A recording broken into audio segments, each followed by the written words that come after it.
Bismillahirrahmanirrahim, kita akan membahas seputar Al-Quran berdasarkan tanya jawab di sini. Masalahnya sudah lumrah terjadi di masyarakat ketika mereka membuka Al-Quran, mereka membasahi ujung jari mereka dengan ludah untuk mempermudah membuka lembaran Al-Quran. Pertanyaannya sekarang adalah, bagaimana hukum membaca Al-Quran dengan cara seperti itu? Jawabannya adalah haram. Ini haram. Membuka lembaran Al-Quran dengan ujung yang dikasih air ludah itu hukumnya haram.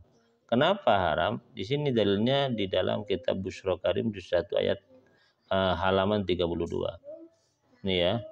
Wa yarumahu ma qudimul Al-Quran birriki, ya ini ya. Haram mengusap apa yang menyentuh apa yang tertulis dalam Al-Quran. Salah satunya adalah juga ini nahwi qalbi warakihi, yaitu membuka lembaran Al-Quran birraiki dengan ludah. Alasannya apa? Mustakdarun, karena itu menjijikkan. Jelas. Oke, masuk ke masalah yang kedua. Di banyak negara sekarang banyak diterbitkan Al-Quran dengan menggunakan huruf Latin, bukan huruf Arab. Hal ini dilakukan untuk memudahkan mereka yang baru belajar membaca Al-Quran. Pertanyaannya, bagaimana hukum menulis Al-Quran dengan memakai huruf non-Arab seperti huruf Latin? Jawabannya juga haram. Haram. Apa alasannya? Karena huruf non-Arab tidak memiliki kesempurnaan seperti yang dimiliki huruf Arab. Jadi huruf Arab yang biasa digunakan di dalam ayat Al-Quran itu tidak bisa tergantikan dengan huruf-huruf non-Arab, jelas ya. Karena huruf Arab itu memiliki sekian banyak keistimewaan yang tidak dimiliki oleh huruf Latin. Tuh, ini dalilnya ngambil di kitab Fathul Mu'in ya. Fathul Mu'in lembar ke-9. Wa yahrumu wa kitabatu al-ajamiyah. Ini hukumnya. Haram menulis Al-Quran dengan huruf Latin. Ini dalam pandangan saya, kalau yang diharamkan itu huruf Arabnya nggak ada, langsung diganti huruf Latin. Ayatnya itu langsung diganti huruf Latin. Tapi kalau ada memang tulisan Arabnya, di bawahnya ada tulisan Latinnya, untuk mendukung pemahaman orang yang baru belajar membaca ayat Al-Quran, menurut saya nggak jadi masalah. Ini yang dipersoalkan kalau memang belas menggantikan huruf Latin itu menggantikan tulisan Arab.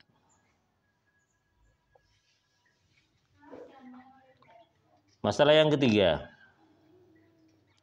dalam Al-Quran semua surat diawali dengan basmalah kecuali surat Bara'ah, surat At-Taubah, Bara'ah. Pertanyaannya, bagaimana hukum membaca basmalah dalam surat Bara'ah ya, atau surat At-Taubah tersebut? Bagaimana hukumnya? Yang kedua, mengapa dalam surat itu tak ada basmalahnya? Jawaban, jika membaca basmalah di permulaan surah, maka menurut Ibnu Hajar hukumnya haram. Sedangkan menurut Imam Ar-Romli hukumnya makruh.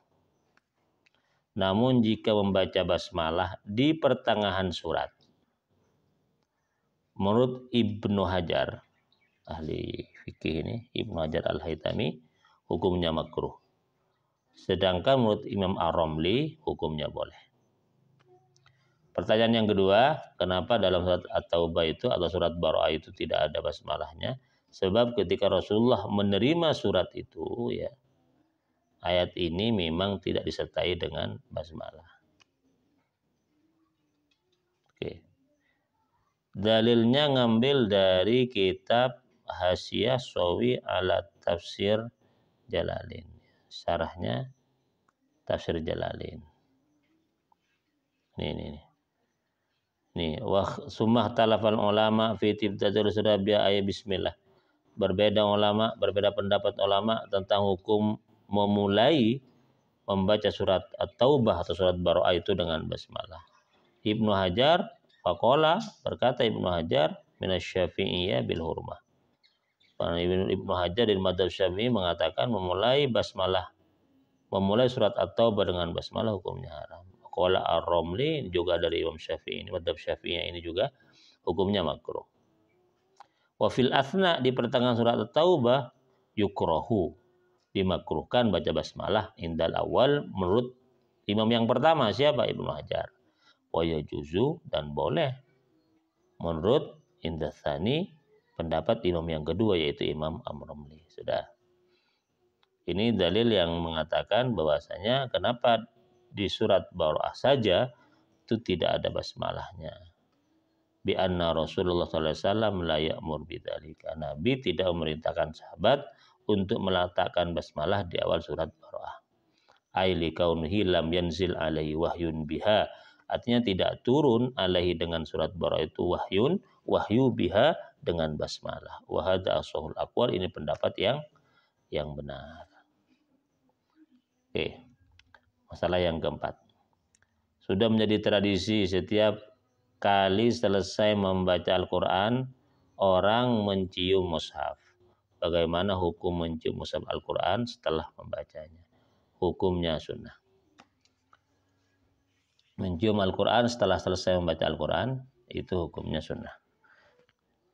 Dalilnya ngambil dari kitab Al-Burhan fi Ulumil Quran, At-Tibyan fi Adabi Hamlatil Quran.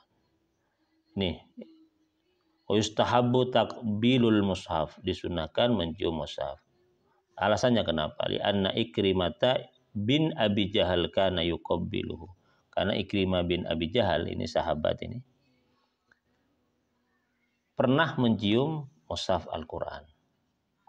Kenapa? Wabil qiyas ala takbil hajaril aswad, dikiaskan dengan mencium hajar aswad. Mencium hajar aswad itu kan sunnah. Maka mencium Al-Quran juga sunnah. Itu kias. Kenapa? Kok ada kias seperti itu? Li'annahu hadiyatun li'ibadihi. Karena Al-Quran itu adalah hadiah dari Allah kepada hambanya. Fasyuri'at takbilu, maka disyariatkan mencium hadiah dari Allah tersebut. Kamu yustahabbu, sebagaimana disunahkan juga takbirul waladis shaghir, mencium anak yang kecil. Jadi mencium hajar aswad itu kan disunahkan, karena hajar aswad itu juga hadiah dari Allah Subhanahu wa taala. Terus mencium Al-Quran itu disunahkan karena itu hadiah dari Allah Subhanahu wa taala, termasuk juga mencium anak kecil ya, yang masih belum ada dosanya, itu juga disunahkan. Oke, jelas. Masalah yang kelima. Hampir semua santri di banyak pesantren biasa menuliskan nama-nama mereka pada mushaf Al-Quran yang mereka miliki. Tujuannya agar tidak mudah hilang atau tertukar dengan Al-Quran milik orang lain. Pertanyaannya, bagaimana hukum menulis nama atau sesuatu yang lain di pinggiran mushaf Al-Quran? Jawabannya, menulis Al-Quran pribadi dengan nama pemiliknya tidak apa-apa. Demikian pula menulis Al-Quran waqaf dengan tulisan waqaf ya, stempel waqaf atau tulisan waqaf di Al-Quran, di pinggiran Al-Quran ya, hukumnya juga tidak apa-apa karena ada maslahat. Ini banyak rujukannya, ini jelas, ini sudah tidak jadi masalah. Ini dalil-dalilnya yang ambil dari kitab banyak ini ya. Tadhkiratus Sami' wal Mutakallim, Majmu'ah Syab'ah Kutubin Mufidah. Oke. Masalah yang keenam. Kadang dijumpai di pasar beberapa perabot rumah tangga seperti gelas, piringnya, yang berhiaskan nama Allah atau bertuliskan ayat-ayat suci Al-Quran. Bagaimana hukum makan dengan memakai piring atau sarana lain, sandal, sejadah, baju, yang bertuliskan nama-nama Allah atau ayat-ayat Al-Quran dan semacamnya? Jawabannya, apabila piring ya yang kita gunakan untuk makan itu ada ayat Al-Quran atau ada lafaz Allah Subhanahu wa taala digunakan oleh kita untuk makan, tujuannya untuk meremehkan, hukumnya kafir. Tegas ini. kafir. Kalau tidak ada tujuan untuk meremehkan, maka menurut Imam Ibnu Hajar Al-Haytami tidak jauh dari haram. Artinya hukumnya itu lebih ke haram. Jadi sebaiknya enggak memakai segala benda yang bertuliskan lafaz Allah atau ayat-ayat Al-Quran. Kalau tujuannya untuk meremehkan, merendahkan, hukumnya haram. Kalau tujuannya tidak untuk apa-apa, hukumnya jelas lebih ke haram. Diambil dari kitab Is'adur Rafiq ya, juz 1 ayat 5, halaman 59. Wa kadza kullu maudi'in istamala fihil mukallafu al-Qur'an bidzalika al-qasdi ay bi qasdi istighfaf wal istihza ya. Setiap benda yang digunakan di dalamnya itu tertulis lafaz ya Al-Qur'an dengan tujuan istighfaf, meremehkan atau menghina, maka hukumnya haram ya, hukumnya kafir. Fa in kana qad istamala bi ghairil qasdi, jika menggunakan benda yang bertuliskan Al-Qur'an tanpa tujuan istighfaf wal istihza bi an atlaqa wa lam yaksid syai'an fala yakfur, tidak kafir. Tapi la ta'budu hurmatu, tidak jauh hurmatuhu, keharamannya. Ay hurmatu istimali dzalika, haram menggunakan benda tersebut. Oke, jelas sudah. Masalah yang keenam. Ketika bulan Ramadan, kayak sekarang ini bulan Ramadan, hampir semua masjid dan surau mengadakan tadarus Al-Quran. Sambil menunggu giliran membaca Al-Quran, tidak jarang di antara mereka ada yang merokok di majelis tersebut. Pertanyaannya, bagaimana hukum merokok di majelis Al-Quran? Jawabannya haram. Haram ya. Jadi merokok di tempat tadarus ya, itu hukumnya haram. Oke, kita lihat rujukannya. Rujukannya pertama ngambil dari kitab Hikmatut Tashri' wa Falsafatuh, halaman 302. Oke. Nih. Yahrumu surbud dukhan fi majlisil Quran. Haram meminum ya, menghirup ad-dukhan, asap ya, fi majlisil Quran. Di majlisil Quran, di majelis Al-Quran Asy-Syarif. Khususan minal qari nafsih, terutama bagi pembacanya. Aimin muja'arwi hal qira, atau orang yang di dekatnya ketika membaca Al-Quran di majelis Al-Quran. Jadi yang membaca Al-Quran atau orang yang ada di samping orang yang membaca Al-Quran itu haram untuk surbud dukhan, menghirup asap rokok ini ya, dukhan, rokok. Qala Sayyidina Muhammad As-Sujai alladzi nadinullah alaihi hurmatus surbid dukhan fi majlisil Quran. Haram ya. Wala wajjalil qawli bil karah, dan tidak ada pendapat untuk kemakruhannya. Haram ini, haram belas ini.